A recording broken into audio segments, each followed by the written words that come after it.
Sylhet studio থেকে channel S Sylhet নিউজে সবাইকে স্বাগত জানাচ্ছি। সঙ্গে আছি জান্নাতুল নাজনীন আশা। শুরুতে জানিয়ে দিচ্ছি শিরোনামগুলো। আগের থেকে আইন শৃঙ্খলার অনেক উন্নতি হয়েছে। সিলেটে থানা পরিদর্শনকালে স্বরাষ্ট্র উপদেষ্টা লেফটেন্যান্ট জেনারেল অবসরপ্রাপ্ত মোহাম্মদ জাহাঙ্গীর আলম চৌধুরীর মন্তব্য। ইসরায়েলি বাহিনীর বর্বরোচিত হামলা ও গণহত্যার বিরুদ্ধে এবং নির্যাতিত ফিলিস্তিনিদের প্রতি সংহতি জানাতে র্যালি করেছে সিলেট মহানগর বিএনপি। দেশে ফিরে সংবর্ধিত হলেন দক্ষিণ সুরমা ইয়ুথ অ্যাসোসিয়েশন ইউকের জেনারেল সেক্রেটারি মোহাম্মদ মুহিবুল হাসান রুম্মান। সিলেট থেকে 2800 হজযাত্রী পবিত্র হজ পালন করবেন। বাড়ি ভাড়া সংক্রান্ত কিছু জটিলতার কারণে সিলেটের 3 শতাধিক যাত্রী ভোগান্তিতে পড়ার শঙ্কা। এবং বিশ্বনাথের হাবড়ায় গ্রাবজান শাহজালাল মসজিদ ইউকে ও হাজী জাহির আলীর পক্ষ থেকে অসহায় হতদরিদ্র পরিবারের মধ্যে নগদ অর্থ বিতরণ। শুনছিলেন শিরোনাম, এবারে বিস্তারিত। আগের থেকে আইন শৃঙ্খলার অনেক উন্নতি হয়েছে বলে মন্তব্য করে স্বরাষ্ট্র উপদেষ্টা লেফটেন্যান্ট জেনারেল অবসরপ্রাপ্ত মোহাম্মদ জাহাঙ্গীর আলম চৌধুরী বলেছেন, মব জাস্টিস পুলিশ ভয় পাচ্ছে না। আইন নিজের হাতে তুলে নিতে চাইলেও অ্যাকশনে যাবে পুলিশ। সিলেটে থানা পরিদর্শনকালে তিনি এসব কথা বলেন। শামীম হোসেনের ক্যামেরায় সিলেট থেকে বিস্তারিত জানাচ্ছেন মইনুদ্দিন মঞ্জু। বৃহস্পতিবার সকালে স্বরাষ্ট্র উপদেষ্টা লেফটেন্যান্ট জেনারেল অবসরপ্রাপ্ত মোহাম্মদ জাহাঙ্গীর আলম চৌধুরী প্রথমেই সিলেটের এয়ারপোর্ট থানা পরিদর্শন করেন। থানায় ঢোকার পথেই লাল গালিচা দেখে তিনি পুলিশ কর্মকর্তাদের উপর ক্ষেপে যান এবং তৎক্ষণাৎ লাল গালিচা সরিয়ে ফেলার নির্দেশ দেন।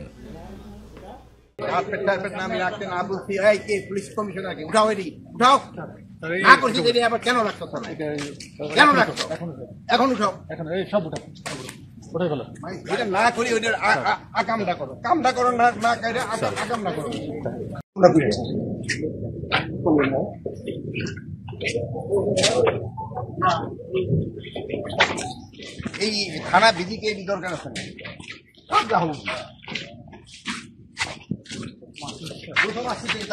আমি বারবার বলে দিচ্ছি হবে না, করতে তোমার মেইন কাম। এয়ারপোর্ট থানা পরিদর্শন শেষে স্বরাষ্ট্র উপদেষ্টা জাহাঙ্গীর আলম চৌধুরী সাংবাদিকদের মুখোমুখি হন। এ সময় সাংবাদিকদের প্রশ্নের জবাবে তিনি বলেন, আগের থেকে আইন শৃঙ্খলার অনেক উন্নতি হয়েছে। মব জাস্টিসে পুলিশ ভয় পাচ্ছে না। আইন নিজের হাতে তুলে নিতে চাইলেই অ্যাকশনে যাবে পুলিশ। দেখেন, এই রোজার সময় আইন শৃঙ্খলা পরিস্থিতি যে যাই বলুক না কেন, আগের থেকে অনেক উন্নতি হয়েছে না। সবার ক্ষেত্রে একই নির্দেশনা এবং আপনাদের কাছে আমরা অনুরোধ করব, আইন যেন কেউ নিজের হাতে তুলে না নেয়। আইন প্রয়োগ করার যারা তাদের হাতে তাদের। থানা থেকে লুট হওয়া সব অস্ত্র উদ্ধার করা সম্ভব হয়নি। অস্ত্র উদ্ধারের চেষ্টা করছে সরকার, জানান স্বরাষ্ট্র উপদেষ্টা। লুট হওয়া অস্ত্র বাইরে থাকলে নিরাপত্তার হুমকি থাকবে বলেও তিনি মন্তব্য করেন। অস্ত্র আমরা যতটা এক্সপেকটেশন ছিল, আমরা অত উদ্ধার এখনো কমপ্লিট হয় নাই। আমরা চেষ্টা করে যাচ্ছি উদ্ধার করতে। যেটা নিয়ে আমরা পারিনি ওইটা তো আমরা বলবোই। অস্ত্র বাইরে থাকলে তো কিছুটা হুমকি থাকবো। যেমন ধরুন, এখন আপনি এখন রোদ্রে দাঁড়িয়ে রাখেন, একটু গরম তো লাগবেই। সাবেক প্রধানমন্ত্রী শেখ হাসিনার বিরুদ্ধে ইন্টারপোলের রেড নোটিসের বিষয়ে নতুন কোনো আপডেট নেই বলেও জানান স্বরাষ্ট্র উপদেষ্টা। সিলেটের স্বল্প সময় অবস্থানের পর স্বরাষ্ট্র উপদেষ্টা সুনামগঞ্জে যান। সেখানে তিনি পুলিশের থানা ছাড়াও কয়েকটি উন্নয়ন প্রকল্প পরিদর্শন করেন। Moinuddin Manju, channel S news, Sylhet. Israeli বাহিনীর বর্বরোচিত হামলা ও গণহত্যার বিরুদ্ধে এবং নির্যাতিত ফিলিস্তিনিদের প্রতি সংহতি জানাতে র্যালি করেছে সিলেট মহানগর বিএনপি। র্যালিতে বিএনপি ও এর অঙ্গ সংগঠনের নেতাকর্মীরা অংশগ্রহণ করেন। বিএনপি চেয়ারপারসনের উপদেষ্টা খন্দকার আব্দুল মুক্তাদিরের নেতৃত্বে মহানগরের কোর্ট পয়েন্ট থেকে র্যালিটি শুরু হয়ে জিন্দাবাজার চৌহাট্টা পয়েন্ট হয়ে আবরখানা পয়েন্টে গিয়ে শেষ হয়। এ সময় উপস্থিত ছিলেন কেন্দ্রীয় বিএনপির সহ সাংগঠনিক সম্পাদক মিফতাহ সিদ্দিকী, মহানগর বিএনপির ভারপ্রাপ্ত সভাপতি রেজাউল হাসান কয়েসলুদি, জেলা বিএনপির সাধারণ সম্পাদক ইমরান আহমদ চৌধুরী, মহানগর বিএনপির সাধারণ সম্পাদক ইমদাদ হোসেন চৌধুরী সহ বিএনপি ও অঙ্গ সংগঠনের নেতৃবৃন্দ। বিএনপির এই কর্মসূচিকে কেন্দ্র করে বিকেল থেকেই কোর্ট পয়েন্টে জড়ো হতে থাকেন দলটির নেতাকর্মীরা। হাতে ফিলিস্তিনের পতাকা, মাথায় ফিতা বাঁধা ও নানা রকম প্রতিবাদী প্ল্যাকার্ড হাতে নিয়ে তারা জড়ো হন। বিএনপির বিভিন্ন স্তরের নেতারা বলেন, ফিলিস্তিনে শিশু ও সাধারণ মানুষের উপর অব্যাহত হামলার প্রতিবাদে এই কর্মসূচির আয়োজন করা হয়েছে। ইসরায়েলের এই বর্বরতার বিরুদ্ধে বিশ্ববাসীকে জাগ্রত করতেই বিএনপির এই শান্তিপূর্ণ প্রতিবাদ। দক্ষিণ সুরমা ইউথ অ্যাসোসিয়েশন ইউকের general secretary Firoz Ahmed orphan ট্রাস্টের প্রতিষ্ঠাতা সিলেট সিটি কর্পোরেশনের 25 নম্বর ওয়ার্ডের কৃতি সন্তান মোহাম্মদ মহিবুল হাসান রুম্মান সিলেটে ফিরে এলাকাবাসীর ফুলেল ভালোবাসায় সিক্ত হয়েছেন। সিলেট উসমানী আন্তর্জাতিক বিমানবন্দরে এসে পৌঁছার পর সর্বস্তরের এলাকাবাসী তাকে সেখানে স্বাগত জানান। এ সময় এলাকাবাসীর উদ্দেশ্যে সংক্ষিপ্ত বক্তব্য রাখেন তিনি। এলাকাবাসীদের প্রতি কৃতজ্ঞতা জানিয়ে মোহাম্মদ মহিবুল হাসান রুম্মান বলেন, সবার সহযোগিতা নিয়ে তিনি সিলেট সিটি কর্পোরেশনের অবহেলিত 25 নম্বর ওয়ার্ডকে একটি স্মার্ট ও মডেল ওয়ার্ড হিসেবে গড়ে তুলতে চান। এ সময় এলাকাবাসীদের পক্ষ থেকে পৃথক পৃথকভাবে ফুলেল শুভেচ্ছা জানানো হয়। উপস্থিত এলাকাবাসী ও সুধীজনেরা জানান, 25 নম্বর ওয়ার্ডের কাউন্সিলর পদপ্রার্থী মোহাম্মদ মহিবুল হাসান রুম্মান একজন মানব কল্যাণে নিবেদিত প্রাণ ব্যক্তিত্ব। তিনি দক্ষিণ সুরমা সমাজ কল্যাণ সমিতি ইউকের আইন বিষয়ক সম্পাদক এবং খুচারখলা ওয়েলফেয়ার অ্যাসোসিয়েশন ইউকের সহ প্রচার সম্পাদকের দায়িত্ব পালন করছেন। একজন পরোপকারী ব্যক্তি হিসেবে এলাকায় তার সুনাম রয়েছে। ফুলেল অভ্যর্থনা শেষে ফিলিস্তিনের পতাকা নিয়ে এক বিশাল মোটর শোভাযাত্রা করে মহিবুল হাসান রুম্মানকে তার এলাকায় নিয়ে যাওয়া হয়। আমি 25 নম্বর ওয়ার্ডের সর্বস্তরের জনগণকে জানাচ্ছি আন্তরিকভাবে অভিনন্দন ও শুভেচ্ছা। আমি 25 নম্বর ওয়ার্ড থেকে আগামী দিনে আপনাদের সাথে একসাথে কাজ করার জন্য আমি দেশে এসেছি এবং এই দেশে আসার পর আমি আগামীকাল থেকেই আমি রূপরেখা তৈরি করব আগামী নির্বাচনের। ইনশাল্লাহ আপনারা আমার জন্য দোয়া করবেন যাতে আমি এই 25 নম্বর ওয়ার্ডকে আধুনিক স্মার্ট একটি ওয়ার্ড গড়ে তুলতে পারি। জমকালো আয়োজনের মধ্য দিয়ে গোলাপগঞ্জের ভাদেশ্বরে পশ্চিমবাগ তরুণ সংঘ আয়োজিত প্রথম সওদাগর বাড়ি ভলিবল টুর্নামেন্ট 2025 সম্পন্ন হয়েছে। এই টুর্নামেন্টে চ্যাম্পিয়ন হওয়ার গৌরব অর্জন করেছে দক্ষিণবাগ ভলিবল দল এবং রানার্স আপ হয়েছে পশ্চিমবাগ ভলিবল দল। এই টুর্নামেন্টের সার্বিক পৃষ্ঠপোষকতায় ছিলেন চ্যানেল এস টেলিভিশনের জনপ্রিয় প্রেজেন্টার শায়েক এ সওদাগর ও NHA কর্মরত নাজিয়া এ চৌধুরী। অনুষ্ঠানে বিশেষ অতিথি হিসেবে উপস্থিত ছিলেন বিশিষ্ট সমাজসেবী ডাক্তার আব্দুল জলিল, সিলেট সিটি কর্পোরেশনের কর্মকর্তা আব্দুল মোমিত রনি, বিশিষ্ট সমাজসেবী ইমরান আহমদ চৌধুরী এবং বাংলাদেশ সেনাবাহিনীর সাবেক volleyball player Shahed Ahmed. Final খেলা উপভোগ করেন সিলেট জেলা টিমের সাবেক প্লেয়ার মালিক আহমদ, সাতিফ আহমদ ও রিপন আহমদ। এ সময় আরও উপস্থিত ছিলেন ভাদেশ্বর কলেজের principal AKM Mahbuz Samad, Bhadeshwar union Parishad সদস্য শাহেদ আহমদ, সেনাবাহিনীর চট্টগ্রাম দলের বর্তমান প্লেয়ার আবুল হোসেন, সিলেট জেলা টিমের সাবেক প্লেয়ার জগলু আহমদ, জাকির আহমদ ও আমিন আলী। পরে অতিথিরা চ্যাম্পিয়ন ও রানার্স আপ দলের মাঝে পুরস্কার বিতরণ করেন। মৌলভীবাজার সদর উপজেলার কামলপুর ইউনিয়নের নওমৌজা বারন্তি দাখিল মাদ্রাসা মাঠে উত্তর বারন্তি হাজিবাড়ির উদ্যোগে তাদের সকল মুর্দেগানদের ইসালে সওয়াব উপলক্ষে দোয়া মাহফিল অনুষ্ঠিত হয়েছে। বিস্তারিত জানাচ্ছেন আমাদের মৌলভীবাজারের head of news Khaled Chowdhury. ক্যামেরায় ছিলেন অশ্বিনী সিনহা। মৌলভীবাজার সদর উপজেলার কামালপুর ইউনিয়নের নমৌজা বারন্তি দাখিল মাদ্রাসা মাঠে উত্তর বারন্তি হাজিবাড়ির উদ্যোগে তাদের সকল মুর্দেগানদের ইসালে সওয়াব উপলক্ষে দোয়া মাহফিল 2025 অনুষ্ঠিত হয়েছে। উদ্যোক্তারা এই ধরনের আয়োজন প্রতি বছর যেন করতে পারে তার জন্য সবার দোয়া কামনা করে বক্তব্য রাখেন। আমরা দোয়া করি আজকে এই ইসালে সওয়াব উপলক্ষে আমরা যত হাজিবাড়ি তত মুরব্বিয়ান গুজারিয়া গেছে গিয়া তারা আল্লাহ জান্নাতবাসী করব। আর বিশেষ করে লন্ডন প্রবাসী আমার ভাই বাতিজা মুরব্বী যারা আছে তারা কাছে আমরা সালাম। আমরা হাদিসা পূর্বপুরুষ হিসাব বাদুরা হিসাব তাই দেখার পরিপ্রেক্ষিতে তাই ভাবে আটকে হতো গিয়া সেকেন্ডবার দ্বিতীয়বার তাই ভাবে আটকে গিয়া তাই আল্লাহর বাড়ি সন্নিকটে মসজিদে হেরাম শরীফ থাকি 500 গজ দূরে বর্তমান ফলক টাওয়ার সম্মুখে গেছে ইব্রাহিম খলিলুল্লাহ রোডের সন্নিকটে তাই একটা গড় করিয়াছিলাম। আমি 2000 সালে গেছিলাম। আল্লাহর মেহরবানি। আর আপনারা দোয়া করবা আল্লাহ আমরা ভর্তি বছর তারারে যেতে ইসালে উপলক্ষে তারারে আমরা স্মরণ করতাম পারি। আলহামদুলিল্লাহ আমরা যাতে এই ধারাবাহিকতা ধরে রাখতে পারি। প্রতি বছর আমাদের পরিবারের পক্ষ থেকে বিভিন্ন অঙ্গ সংগঠন এবং সামাজিক সংগঠনের লগে আমরা সাহায্য সহযোগিতা করিয়া থাকলাম। অত্র মাদ্রাসার কর্তৃপক্ষরাও এই আয়োজনের প্রতি দোয়া কামনা করে বক্তব্য রাখেন। মাহফিলের মিলাদ মাহফিল পরিচালনা করেন মৌলভীবাজার টাউন কামিল মাদ্রাসার সিনিয়র শিক্ষক মাওলানা সিরাজুল ইসলাম মাসুক।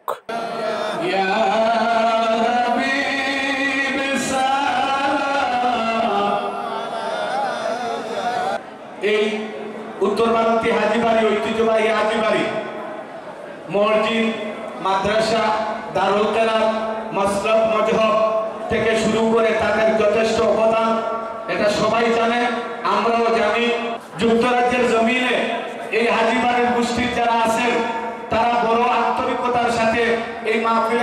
করেছেন, তাদের অবদান এই মসজিদ মাদ্রাসা দারুল কেরাতের প্রতি, মসলকের প্রতি, শামসুল আলামা হযরত ফুদ্দুলি সাহেব কিবলার প্রতি ভালোবাসা আল্লাহ যেন কবুল করেন। দোয়া পরিচালনা করেন মৌলিয়া টাউন কামিল মাদ্রাসার প্রিন্সিপাল হযরত মাওলানা মুফতি মোহাম্মদ শামসুল ইসলাম।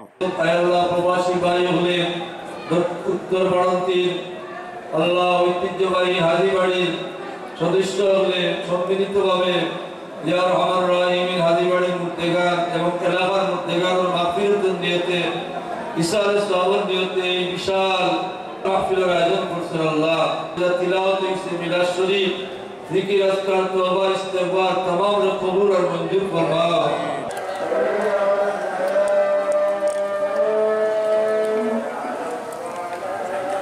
খালেদ চৌধুরী, চ্যানেল নিউজ, উত্তর বারান্তি, মৌলভীবাজার। নিয়ে নিচ্ছি ছোট্ট একটি বিরতি, ফিরে এসে যা থাকছে। সিলেট থেকে 2800 হজ যাত্রী পবিত্র হজ পালন করবেন। বাড়ি ভাড়া সংক্রান্ত কিছু জটিলতার কারণে সিলেটের 3 শতাধিক যাত্রী ভোগান্তিতে পড়ার শঙ্কা। এবং বিশ্বনাথের হাবড়ায় গ্রাবজান শাহজালাল মসজিদ ইউকে ও হাজী জাহির আলীর পক্ষ থেকে অসহায় হতদরিদ্র পরিবারের মধ্যে নগদ অর্থ বিতরণ।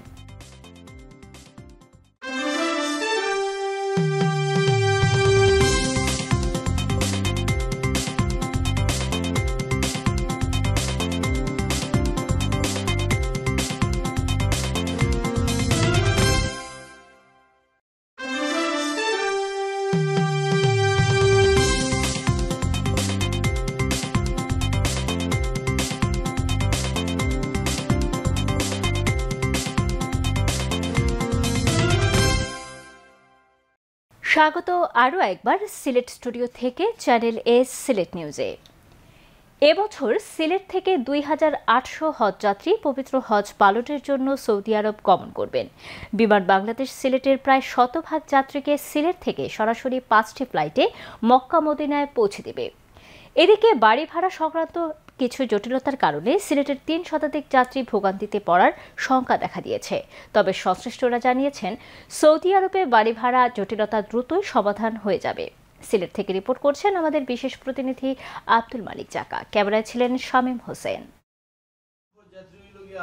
2025 সালের হজ ব্যবস্থাপনা খুবই সুশৃঙ্খল এবং সুষ্ঠুভাবে সম্পন্নের লক্ষ্যে সকল কার্যক্রম নেওয়া হয়েছে জানিয়ে Hajj agency association of Bangladesh HAAB সিলেটের সভাপতি এম এ হক বলেছেন, সৌদি আরবে হাজিদের বাড়ি ভাড়া সংক্রান্ত যে জটিলতা দেখা দিয়েছে তা দ্রুতই সমাধান হয়ে যাবে। তিনি সিলেটের হজ যাত্রীদের কোনো সমস্যা নেই বলেও উল্লেখ করেন।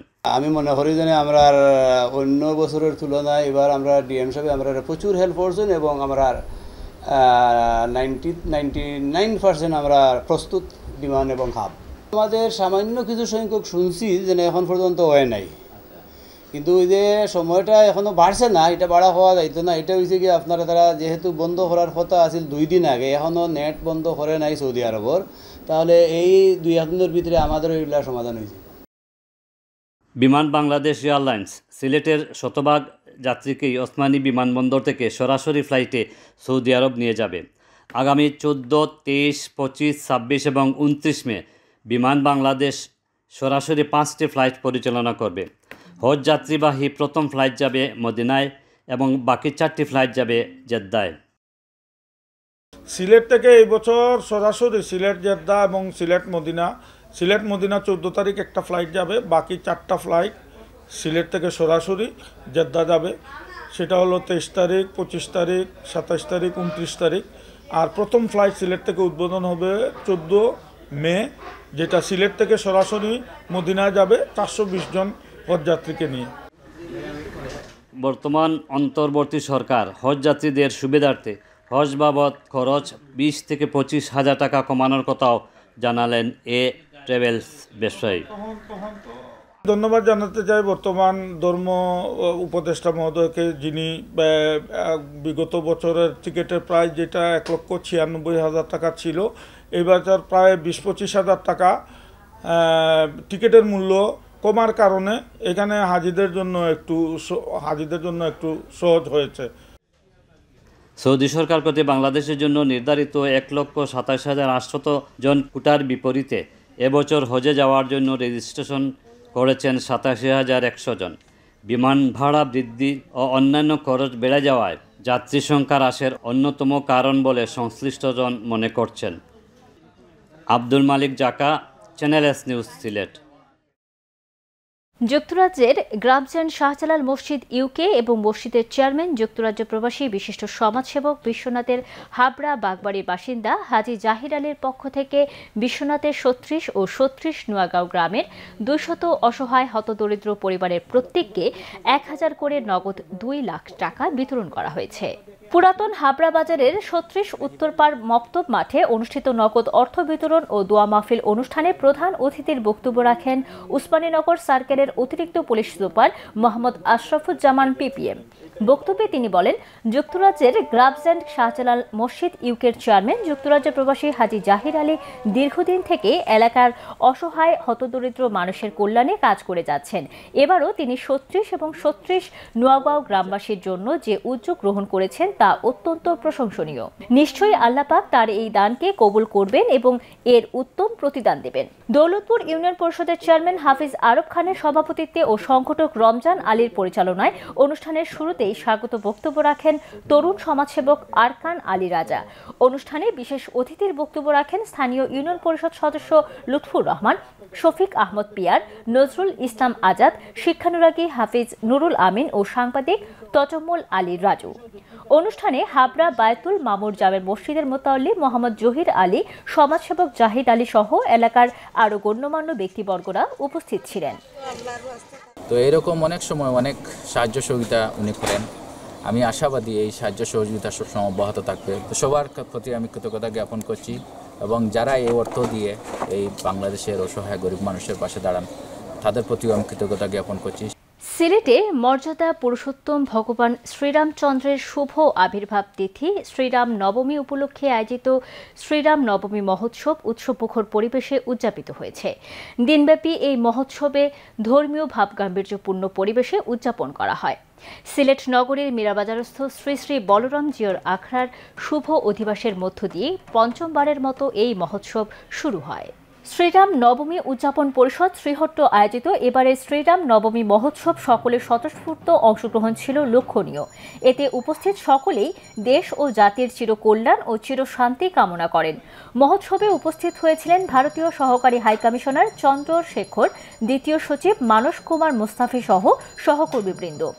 মহোৎসবে সন্ধ্যা আরতি পর্বে যুক্ত হয়ে আশীর্বাদ প্রদান করেন রামকৃষ্ণ মিশন ও আশ্রম সিলেটের স্বামী ওম প্রকাশ মহারাজ। মহোৎসবে আরও উপস্থিত ছিলেন শ্রী শ্রী বলরাম জিয়র আখড়া কমিটির সাধারণ সম্পাদক শ্যামল চন্দ্র দে, শ্রীরাম নবমী উদযাপন পরিষদ শ্রীহট্টের পক্ষে মুখপাত্র রাজন মালাকার, সিলেট জেলা প্রেস ক্লাবের সহসভাপতি সজল ঘোষ, শ্রীরাম নবমী মহোৎসব আয়োজক কমিটির আহ্বায়ক দেবাশিস পাল ও সদস্য সচিব সন্দীপ চক্রবর্তী রূপক। অন্যান্য কার্যকরী সদস্য বাপ্পন চক্রবর্তী, রতন চক্রবর্তী, বিশ্বজিৎ মালাকার, টিটু চক্রবর্তী, আকাশ দাস, রতন দাস, সাগর সরকার, অপু দাস, হৃদয় মোদক, চিরঞ্জিত দাস সৃজন, রনি সরকার, বীরেশ্বর রায়, ধীমান সরকার, সঞ্জিত চক্রবর্তী সহ আরও অনেকে। ফিলিস্তিনের গাজায় ইসরায়েলের নৃশংস গণহত্যা এবং সিলেটের বিভিন্ন ব্যবসা প্রতিষ্ঠান ভাঙচুর ও লুটপাটের প্রতিবাদে হাসান মার্কেট দোকান মালিক ও ব্যবসায়ী সমিতির উদ্যোগে মানববন্ধন ও বিক্ষোভ সমাবেশ অনুষ্ঠিত হয়েছে। 1 ঘণ্টা মার্কেট বন্ধ রেখে মার্কেটের 1 নম্বর গেটের সামনে মানববন্ধন ও বিক্ষোভ সমাবেশ অনুষ্ঠিত হয়। হাসান মার্কেট দোকান মালিক ও ব্যবসায়ী সমিতির সভাপতি মোহাম্মদ রইসালের সভাপতিত্বে ও সাধারণ সম্পাদক নিয়াজ মোহাম্মদ আজিজুল করিমের পরিচালনায় মানববন্ধনে সম্মানিত অতিথির বক্তব্য রাখেন সিলেট মহানগর বিএনপির ভারপ্রাপ্ত সভাপতি ও সিসিকের সাবেক প্যানেল মেয়র রেজাউল হাসান কয়েসলুদি, মহানগর বিএনপির সাধারণ সম্পাদক এমদাদ হোসেন চৌধুরী, জামায়াতের কেন্দ্রীয় মজলিসের শুরা সদস্য, সিলেট মহানগর জামায়াতের সাধারণ সম্পাদক মোহাম্মদ শাহজাহান আলী, বাংলাদেশ দোকান মালিক সমিতির মহাসচিব আব্দুর রহমান রিপন, সহসভাপতি আব্দুল মুনিম মল্লিক মুন্না, সিলেট মহানগর ব্যবসায়ী ঐক্য কল্যাণ পরিষদের ভারপ্রাপ্ত সাধারণ সম্পাদক আব্দুল হাদি পাভেল। চ্যানেলে সিলেট নিউজ আজ এ পর্যন্ত। সিলেট বিভাগের প্রত্যন্ত অঞ্চলের খবর জানতে চোখ রাখুন চ্যানেল এস এর পর্দায়। এতক্ষণ আমাদের সঙ্গে থাকার জন্য ধন্যবাদ। আল্লাহ হাফেজ।